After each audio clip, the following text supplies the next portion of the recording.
16 তারিখ আসছে। 16 তারিখ আসছেন। আপনার ট্রিটমেন্ট কে করছে? কাজী তানভীর রাসেল স্যার।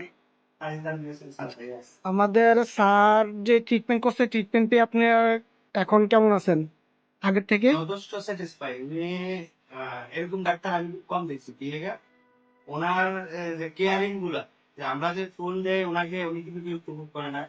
প্লাস উনি যে মানে আমাদের যে একটা কেয়ারিং করে, যে আসতে না পারলো ফোনে কেয়ারিং করতেছে, যে এই করেন এই করেন, যে সাজেশন গুলা দিচ্ছে, এগুলোর জন্য আমি ওনার প্রতি অনেক কৃতজ্ঞ। উনি অনেকটা ভালো একটা ডাক্তার।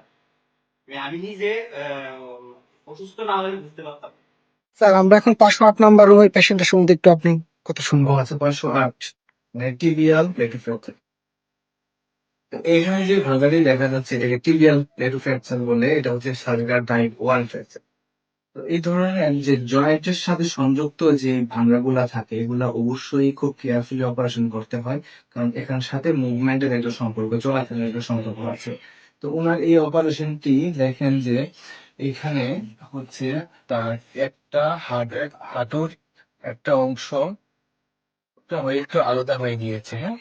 তো আমরা এটার অপারেশনের সিদ্ধান্ত নেই এবং পরবর্তীতে আমরা না কেটে শুধু সুন্দর করে এই অপারেশনটি সম্পন্ন করি। বাহির থেকে 2টি স্ক্রু দেওয়া হয় এবং তাকে কম্প্যাক্ট করে কনসেন্ট করে তার আর্টিকুলার সারফেসের যে কনগ্রুইটি আছে ওইটা মেনটেন করা হয়। একটা মেশিন আর মেশিনের সাহায্যে, এটি আধুনিক মেশিন, এটির সাহায্যে এই অপারেশনটি করা হয়।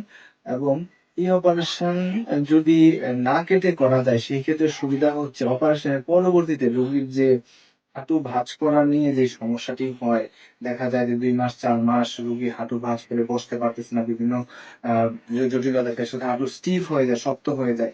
যদি আমরা ছিদ্র করে করতে পারি না কেটে, তাহলে সেই ক্ষেত্রে এই আর হাঁটুটা শক্ত হয় না সাধারণত। মানে আগের মতো সে বসতে পারে, চলাফেরা করতে পারে, বাথরুম করতে কোনো প্রবলেম হয় না। না কেটে অপারেশন করার সুবিধা হচ্ছে এইটি।